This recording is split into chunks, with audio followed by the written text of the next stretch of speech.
स्तोत्र संहिता अध्याय 15 वचन 1 पासून शेवटच्या वचनापर्यंत आपण वाचणार आहोत. केवळ 5च वचन आहेत, तर चला आपण ते वाचूयात. स्तोत्र संहिता अध्याय 15 वाचूयात. इथे म्हटलं आहे, हे परमेश्वरा, तुझ्या मंडपात कोण वस्ती करील?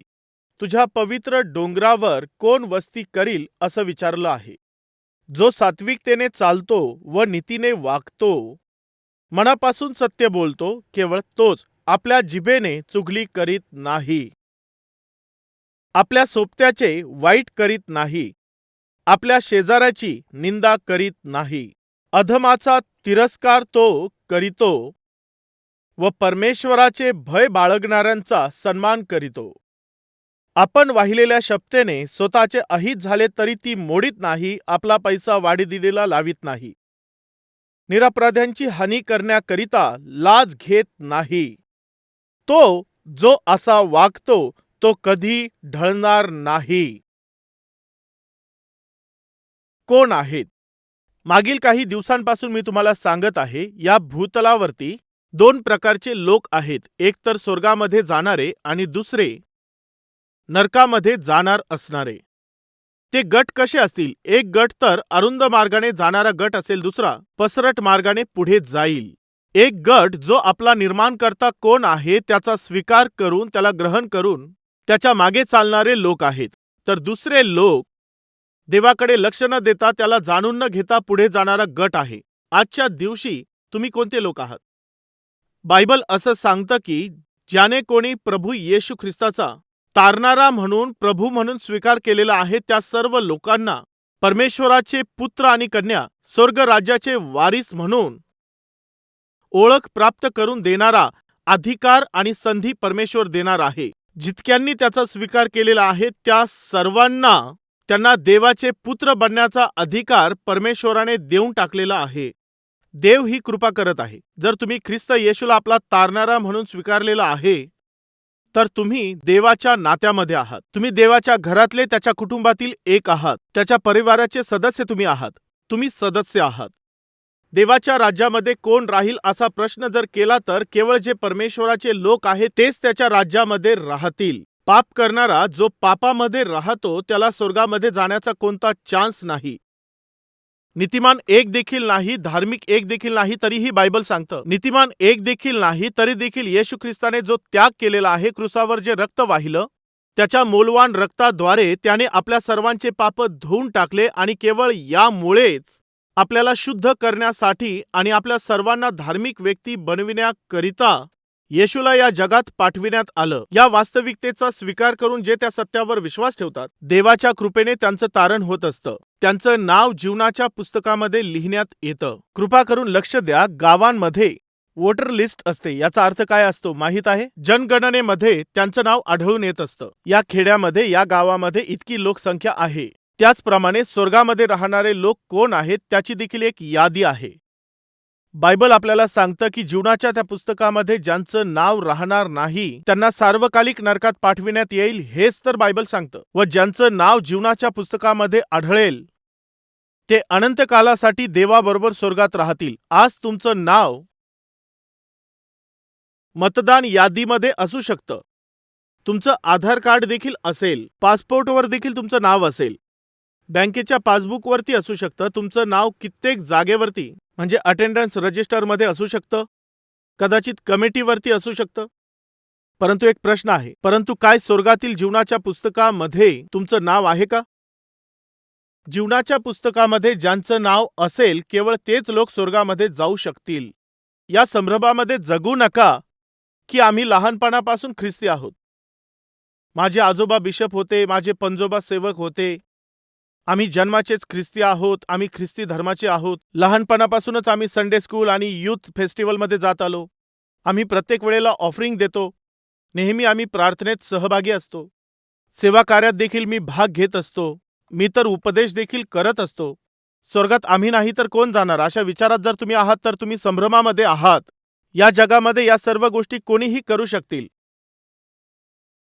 तारण प्राप्त न होता तुम्ही मंदिरात येऊ शकता, तारण प्राप्त न होता ऑफरिंग देऊ शकता, तारण झालं नाही तरी तुम्ही गीतं गाऊ शकता, तारण झालं नाही तरी देखील तुम्ही दान देऊ शकता व तुम्ही प्रचार देखील करू शकता. तारण न होता देखील हे कार्य तुम्ही करू शकता. पण तारण प्राप्त करायचं असेल तर केवळ एकच मार्ग आहे, केलेल्या पापांबद्दल पश्चाताप करून, अश्रू ढाळून, आपल्या चुका कबूल करून. केवळ येशू ख्रिस्तच आहे जो तुमच्या पापांची क्षमा करू शकतो. तो तुमच्या पापी जीवनाला नवीन करू शकतो. या सत्याचा स्वीकार करून ज्या दिवशी, ज्या वेळेला प्रभूला तुम्ही तुमचा तारणारा म्हणून कबूल कराल, त्याच दिवशी तुमच्या जीवनामध्ये परमेश्वर प्रवेश करील. येशू ख्रिस्त जेव्हा तुमच्या जीवनामध्ये प्रवेश करतो तेव्हा त्या जुन्या घाणेरड्या जीवनाला तो दूर करत असतो. जर तुम्ही कधी कोणतं घर जर भाडोत्री घेतलेलं असेल तर त्यापूर्वी ते घर कितीही घाण असलं तरीही तुम्ही त्या घरामध्ये जाण्याच्या अगोदर साधारणपणे तुम्ही काय कराल जरा सांगा? ते घर भाडोत्री घेतलं आहे, ठीक आहे. तुम्ही त्या घरामध्ये राहण्याकरिता जाणार आहात, यामुळे ते चांगल्या प्रकारे स्वच्छ कराल. चांगलं स्वच्छ करून घेता. असं का करता?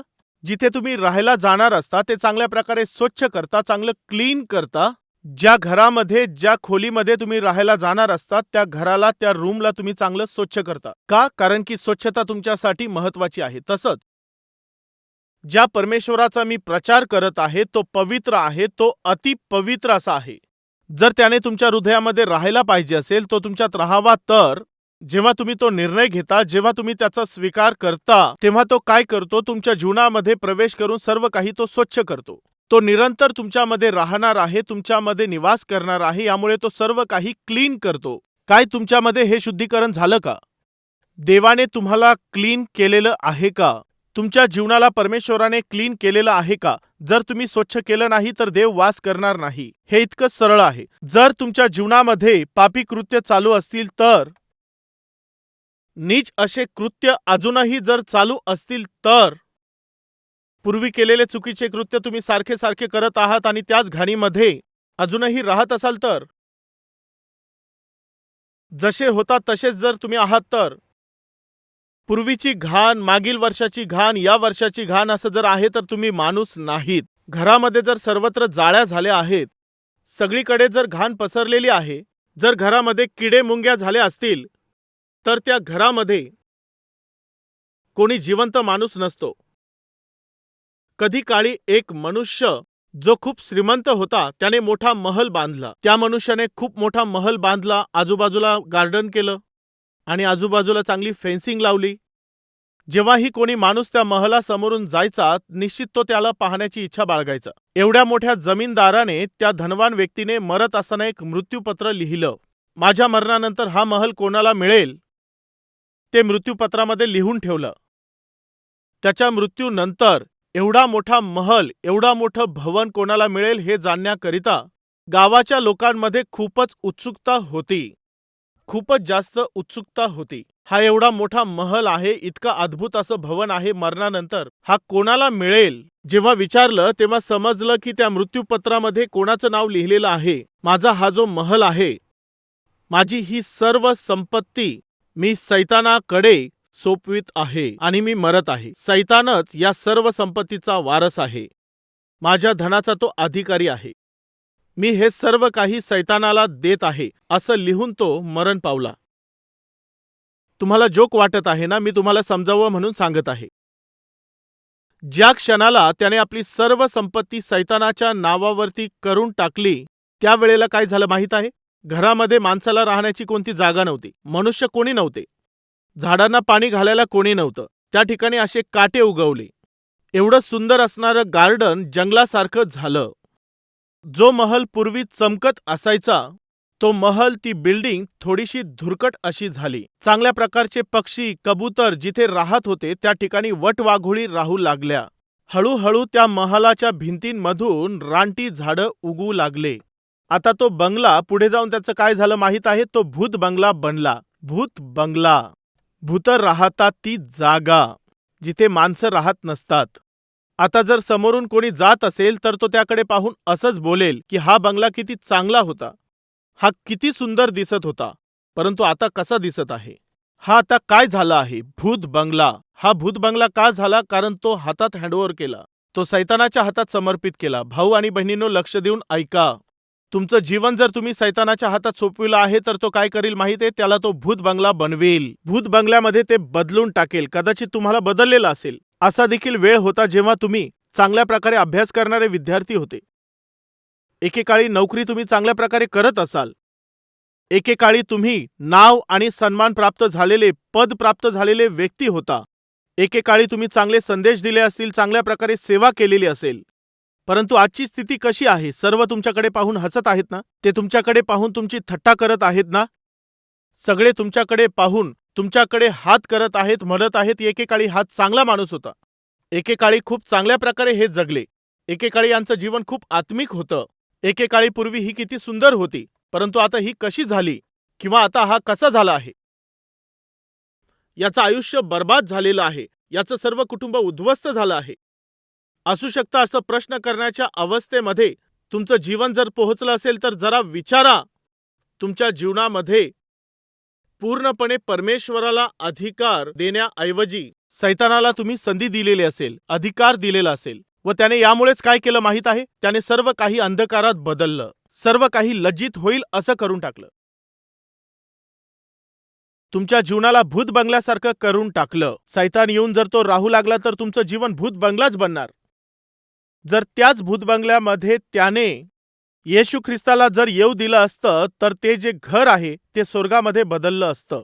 उदाहरणार्थ जक्कयाचं जीवन पहा. तो एक जकातदार होता. त्या काळी जकातदार लोकांना वाईट मानल्या जात होतं.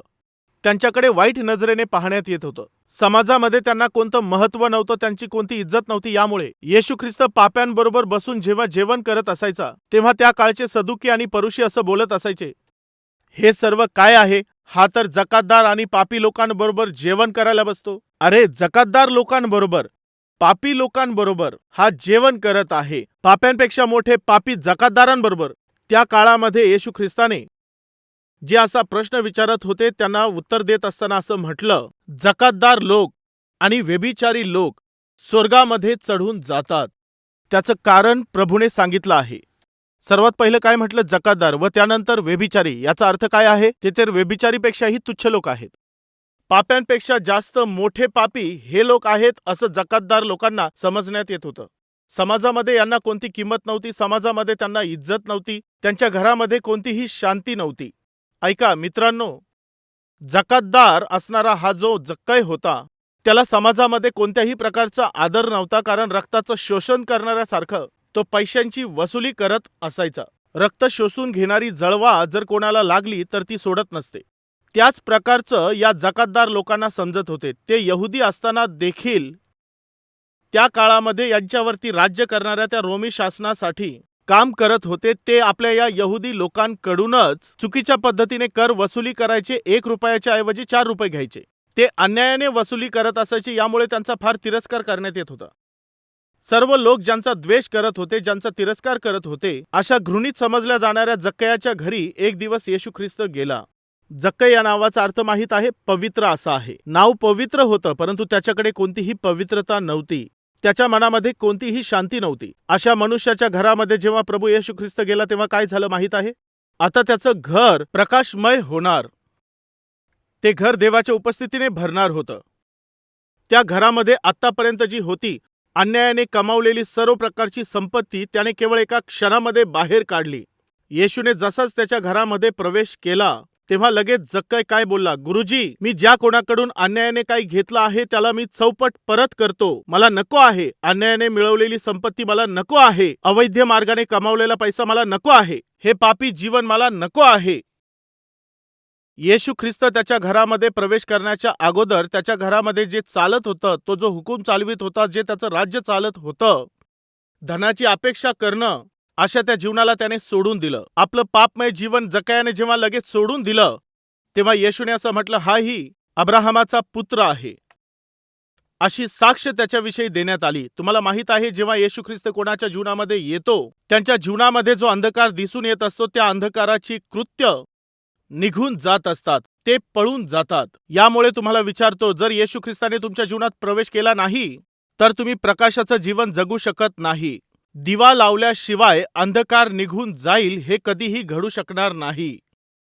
जेव्हा तुम्ही दिवा लावताल तेव्हा तुमच्या जीवनातील अंधकार दूर होईल. तुम्ही येशूला आपल्या जीवनामध्ये घेऊन जीवन प्रकाशित करा. आतापर्यंत माझ्या भाऊ आणि बहिणींनो, आतापर्यंत तुम्ही सैतानाला तुमच्या जीवनात संधी दिलेली आहे. त्याने तुमच्या जीवनाला अंधकारमय बनवलेलं आहे. अंधकाराच्या कृत्याने तुमचं जीवन भरलं आहे. त्या दुष्टाने तुमच्या जीवनामध्ये हे सर्व चुकीचे कृत्य आणि चुकीचे तत्व भरून टाकलेले आहेत. जर तुम्ही कोणत्याही वेळेला पाहिलं, कोणत्याही क्षणी तुम्ही जर तपासून पाहिलं, तर प्रत्येक वेळेला चुकीचे कामं घडत आहेत. तसेच चुकीचे कृत्य घडत असतात. कारण माहीत आहे, कारण की तुम्ही तुमच्या घराला सैतानाला समर्पित करून दिलेलं आहे. त्याने आपलं जीवन भूतबंगला बनण्यासाठी देऊन टाकलेलं होतं. अशा प्रकारचा तो होता, तरी येशू त्याच्यावर प्रेम करत होता. जर तुम्ही अशा प्रकारचे आहात आणि धार्मिकतेचा सूर्य येशू ख्रिस्ताला तुमच्या जीवनात तुम्ही येऊ द्याल, तर तो तुम्हाला प्रकाशित करील. तो तुम्हाला नीतिमान व्यक्तीप्रमाणे बदलून टाकील. तुम्ही कितीही मोठे पापी असले तरीही ज्या देवाचा प्रचार मी करत आहे, तो तुमचं जीवन बदलील. असं कशामुळे? प्रभूला आपल्या जीवनाचा तारणारा बनवून आजच्या दिवशीच जर तुम्ही तुमचं जीवन बदललं नाही, तर जर तुम्ही विश्वास ठेवणार नाही की तो तुमचा तारणारा आहे, तर देवाचे पुत्र आणि त्याच्या कन्या बनण्याची ही मोठी संधी तुमच्याकडे राहणार नाही. आपल्या जीवनामध्ये येशू ख्रिस्ताला आपला तारणारा म्हणून ग्रहण करण्याचा दिवस, असा क्षण आपल्या जीवनात असलाच पाहिजे. येशूने माझ्या जीवनामध्ये प्रवेश केल्यानंतर मला माहीत आहे की माझं जीवन पवित्र करण्यात आलेलं आहे. माझं जीवन सुधारण्यात आलं आहे. माझं जीवन नवीन बनविण्यात आलेलं आहे. याचा अर्थ काय आहे? नवीन जीवन, नवीन बदललेलं जीवन म्हणजे बदललेलं मन आहे. काय तुम्ही असं केलं? जर असं तुम्ही केलेलं असेल, तर तुमचं नाव जीवनाच्या पुस्तकात लिहिलेलं आहे. येशूला जेव्हा तुम्ही स्वीकारता, तेव्हा पुढच्याच क्षणाला जीवनाच्या पुस्तकामध्ये तुमचं नाव लिहिण्यात येतं. जेव्हा तुम्हाला तुमच्या मनाचा बदल प्राप्त होईल, याचा अर्थ येशू ख्रिस्त जेव्हा तुमच्या जीवनामध्ये प्रवेश करील, तेव्हा तुम्ही खूप बदल पाहू शकता. उदाहरणार्थ, जेव्हा येशूने जक्कयाच्या घरामध्ये प्रवेश केला, तेव्हा जक्कयामध्ये बदल दिसून आला. पापाच्या प्रती तेव्हा तो घृणा करू लागला. अन्यायाने त्याने जे पैसे मिळवले होते, त्याविषयी त्याला चूक वाटू लागलं. नाही पाहिजे, ही अधर्माची संपत्ती मला नाही पाहिजे प्रभू. याचा अर्थ काय आहे? आता तो त्याची घृणा करत आहे, ज्याच्यावर तो प्रेम करत होता, ज्याच्यासाठी तो खटपट करत असायचा, ज्याकरिता त्याने फार मेहनत घेतली, ज्याच्यासाठी त्याने फार धावपळ केली. आज त्या सर्व गोष्टींची त्याच जक्कयाला घृणा वाटू लागली. कारण माहीत आहे, कारण की येशूने जक्कयाच्या घरामध्ये, त्याच्या जीवनामध्ये प्रवेश केला होता. येशू जेव्हा तुमच्या जीवनामध्ये पाऊल ठेवतो, तेव्हा तुमच्या जीवनामध्ये सामान्यपणे कोणते लक्षणं दिसतात? दारू पिण्यावर किंवा भटकण्यावर, बॉयफ्रेंडवर किंवा गर्लफ्रेंडवर असो. याचा अर्थ तुमच्या शरीरावर, तुमच्या मनावर, तुमच्या जीवनावर, तुमची नोकरी, शिक्षण किंवा कुटुंब, जेही तुमच्या आत्मिकतेचा नाश करतात, जेही तुमच्या आत्मिकतेला बिघडवत असतात, त्यांची तुम्ही घृणा करू लागता. कधी? माहीत आहे, येशू ख्रिस्त तुमच्या जीवनामध्ये प्रवेश करतो तेव्हा हे लक्षणं साहजिकपणे तुमच्यात दिसून येतील. देवाचा सेवक योहान याने अशा प्रकारे म्हटलं, पश्चातापास योग्य असे फळ तुम्ही द्या. म्हणजे खरंच पश्चाताप केला असेल तर कृतीमध्ये दाखवा, केवळ बोलून नाही. काय तुमचं तारण झालेलं आहे? काय तुमचं परिवर्तन झालं आहे? मी ख्रिस्ताला तारणारा म्हणून स्वीकार केलेला आहे. मी देवाची संतती आहे. मी सरळ स्वर्गामध्ये जाईल, असं बोलत फिरू नका. कृतीमधून ते प्रगट करा. याच विषयी योहान या ठिकाणामध्ये सांगत होता. चला आपण त्याविषयी पाहूया. मत्तय अध्याय 3 मध्ये, मत्तय कृ वर्तमान अध्याय 3 वचन 10. चला थोडं पाठीमागे जाऊन वचन 7 पासून वाचू. परंतु परुषी व सदुकी ह्यांच्यापैकी पुष्कळ जणांस आपणाकडे बाप्तिस्म्यासाठी येताना पाहून त्याने त्यास म्हटले, अहो सापाच्या पिलांनो, भावी क्रोधापासून पळावयास तुम्हाला कोणी सावध केले? येत असतात बरेचसे लोक बाप्तिस्म्यासाठी येत असतात. असे बरेचसे लोक या संदर्भामध्ये बरेचसे लोक येत असतात बाप्तिस्मा घेण्यासाठी. बाप्तिस्मा द्या, बाप्तिस्मा द्या असं ते बोलत असतात.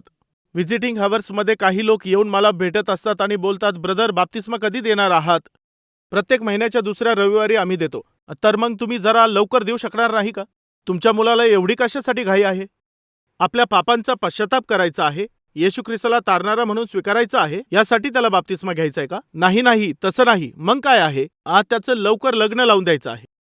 मुलाला लवकर बाप्तिस्मा देण्याची गरज का वाटत आहे? मुलीला लवकर बाप्तिस्मा देण्याची गरज का भासते? लवकर बाप्तिस्मा देण्याचा अर्थ काय आहे? याचा अर्थ आहे आपल्या पापांबद्दल प्रायश्चित करून येशू ख्रिस्ताला वैयक्तिक तारणारा म्हणून स्वीकारणं. या कारणासाठी नाही, तर गरजेसाठी बाप्तिस्मा घ्यायचा असतो. कोणतीही तयारी न करता अयोग्य प्रकारे पहा, तो कशासाठी असतो? आत्मिकतेसाठी, आत्म्याच्या तारणासाठी बाप्तिस्मा घेण्यात येतो. परंतु त्या गर्दीमध्ये कोण होते? सदुकी आणि परुषी लोक. त्या सर्वांना त्याने पाहिलं त्यांनी ते पाहून ते बोलू लागले, आम्हालाही बुडवा, आम्हालाही बाप्तिस्मा द्या. जेव्हा ते असे बोलू लागले तेव्हा तो बोलला, सापाच्या पिल्लांनो. योहान त्यांच्याकडे पाहून बोलला, अहो सापाच्या पिल्लांनो, भावी क्रोधापासून पळावायला तुम्हाला कोणी सावध केले? बाप्तिस्मा घेण्यापूर्वी तुमच्यामध्ये ही समज आली पाहिजे. ती समज येण्यासाठी कोणीतरी तुम्हाला ज्ञान देणारा पाहिजे. तो ज्ञान देणारा कोण आहे? जर तारण पाहिजे असेल तर तारणकर्त्याची ओळख असली पाहिजे. तो तारण करणारा कोण आहे? माहिती नाही. तुम्ही वचन ऐकून तारण प्राप्त केलेलं आहे? माहिती नाही. कोणत्या दिवशी तुमचं तारण झालं आहे? माहिती नाही. कोणत्या दिवशी तुम्ही तुमच्या पापाकरिता पश्चाताप करून परमेश्वराच्या समोर अश्रू ढाळले आहेत? माहिती नाही. तर मग तुमचं तारण झालं हा एक संभ्रम आहे. तुमचं तारण झाल्यानंतर तुमच्यात काय झालं? काय होत असतं? बाप्तिस्मा घेतला आहे. केवळ एवढंच केलं का? नाही, एवढंच नाही. हे लक्षणं नसतात. योहान बोलत आहे, हे सापाच्या पिलांनो, येणाऱ्या क्रोधापासून सोडविणारा कोण आहे? त्यापासून पळण्यास तुम्हाला कोणी सावध केलं? असा प्रश्न केल्यानंतर यास्तव तुम्ही पश्चातापास योग्य असे फळ द्या. माहिती देत बसू नका. आपल्या आत्मिकतेविषयीची माहिती सांगू नका. काही लोक खूप सर्व माहिती सांगत असतात. ब्रदर, तुम्हाला माहित आहे का, मी दिवसातून 4 तास प्रार्थना करतो ब्रदर. कमीत कमी 10 लोकांना साक्ष सांगितल्याशिवाय मी झोपत नाही ब्रदर. मी देशासाठी प्रार्थना करत असतो, शुभवर्तमान प्रचारासाठी प्रार्थना करत असतो, असं मोठमोठ्या गोष्टी सांगत असतात.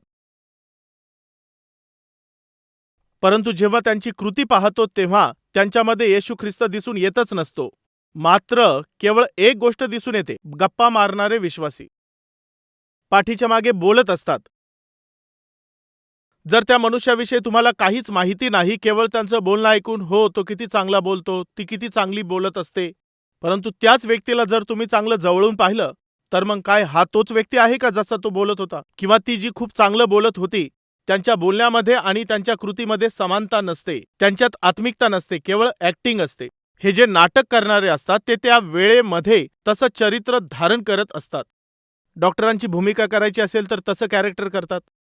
कलेक्टरची भूमिका असेल तर त्याचं कॅरेक्टर. तो खरोखर कलेक्टर असतो का? नाही. म्हणजेच जशी सीनची डिमांड असेल, जशी ऍक्टिंगची डिमांड असेल, त्याप्रमाणे नाटक करणारे बरेचसे लोक तयार झाले आहेत. असं कशासाठी? कारण परिस्थिती तशी डिमांड करत असते. हो, असं राहावं लागतं. यामुळेच मंदिरात जातात तेव्हा मस्तक झाकून घेत असतात, मंदिरात जातात तेव्हा स्तुती करत असतात. मंदिरामध्ये गेल्यानंतर खूप नम्रता दिसून आली पाहिजे. तशा प्रकारे मग घडत असतं. परंतु बाहेर पडल्यानंतर, बाहेर आल्याबरोबर हे नाटकं नरकामध्ये घेऊन जात असतात. यामुळेच तर योहान असं बोलत आहे, बाप्तिस्मा बोलून माझ्याकडे येऊ नका, अगोदर तुम्ही पश्चातापास योग्य फळ द्या. तो बदल कृतीमध्ये दिसून येऊ द्या. पश्चातापास योग्य असे फळ तुम्ही द्या. Where is the fruit of your repentance? जे बी पेरण्यात आलेलं आहे, जर त्यामध्ये जीवन असेल तर ते बी काय होतं माहित आहे? अंकुरित होऊन ते बाहेर पडतं. तेव्हा समजून येतं तुम्ही पेरणी केलेलं बी मेलेलं आहे की जिवंत आहे. जर अंकुरित होऊन बाहेर आलं तर ते फलद्रूप झालं आहे, आलं नाही तर ते निर्जीव आहे. खरोखरच जर ते पेरलेलं आहे तर मग ते बाहेर येईल. आत्मिकता देखील अशीच असते. ख्रिस्ताने तुमच्यात प्रवेश केला याचा अर्थ असा आहे, काय उगवून येईल? प्रेम येईल, आनंद, शांती, सहनशीलता, ममता, चांगुलपणा, विश्वास, धीर, इंद्रिय दमन दिसेल. हे सर्व फळ तुमच्यात दिसून येतील. जर हे सर्व तुमच्यामध्ये दिसून येत नाहीत आणि तुम्ही आत्मिक आहात असं बोलत आहात, तर काय होईल? तुम्ही सरळ नरकामध्ये जाल. सावध राहा. या वास्तविकतेला आणि सत्याला विसरू नका. तारण झालं आहे हे केवळ बोलण्यामधून नाही तर कृतीमधून दाखवत चला. वास्तविक जर खरोखरच तुमचं तारण झालेलं आहे तर कृतीमधून ते दाखवून द्या. जर तुम्हाला तारण प्राप्त झालेलं नाही तर ती कृती तुमच्या दिसून येणार नाही. आपल्या हृदयाला तपासा. चला प्रार्थना करू.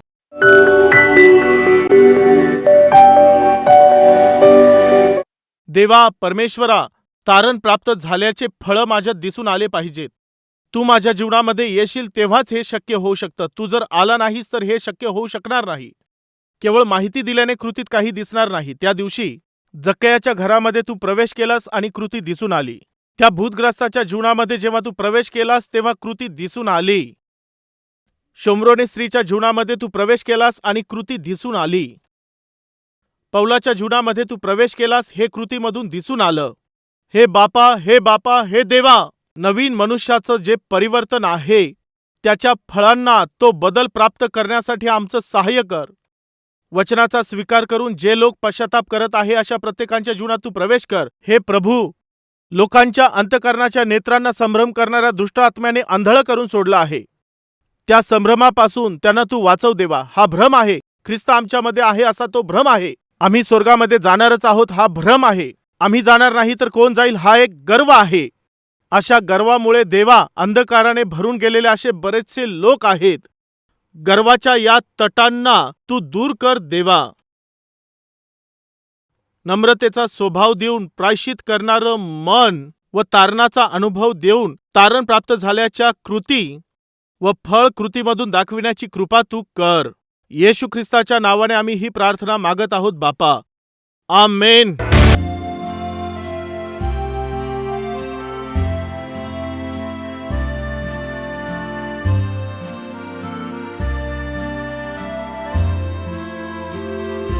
आमचा पत्ता Calvary, post box number 30, Kukatpally, Hyderabad 72.